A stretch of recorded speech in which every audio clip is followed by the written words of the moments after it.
மாண்புமிகு தமிழ்நாடு முதலமைச்சர் அவர்கள் வட சென்னையில் ரூபாய் 21.50 கோடி செலவில் கட்டப்பட்டுள்ள அண்ணல் அம்பேத்கர் திருமண மாளிகையை திறந்து வைத்து 10 இணையர்களுக்கு திருமணம் நடத்தி வைத்தார்.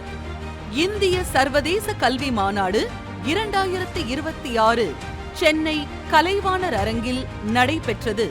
மேலும் தமிழ்நாடு அறிவுசார் நகரம் திட்டத்திற்கு அடிக்கல் நாட்டினார் மாண்புமிகு முதலமைச்சர் அவர்கள்.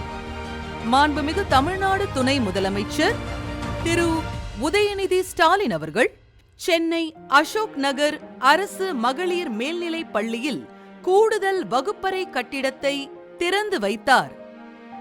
மாண்புமிகு தமிழ்நாடு முதலமைச்சர் திரு மு.க. ஸ்டாலின் அவர்கள் உத்தமர் காந்தியடிகள் அவர்களின் 79வது நினைவு நாளை முன்னிட்டு அன்னாரது திருவுருவச் சிலைக்கு மாலை அணிவித்து திருவுருவப் படத்திற்கு மலர் தூவி மரியாதை செலுத்தினார்.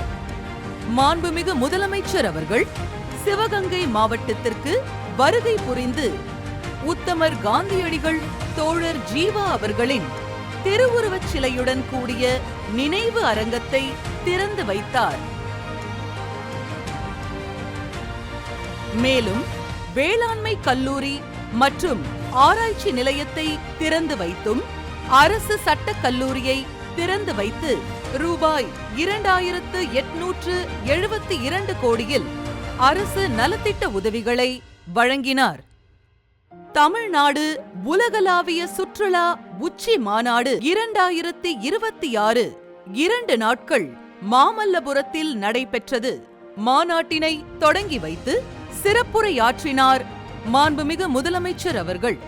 மாண்புமிகு முதலமைச்சர் அவர்கள் விழுப்புரம் மாவட்டத்தில் உங்களுடன் ஸ்டாலின் திட்டத்தில் 10,000 முகாம்கள் நிறைவு விழா மற்றும் அரசு நலத்திட்ட உதவிகளை வழங்கினார்.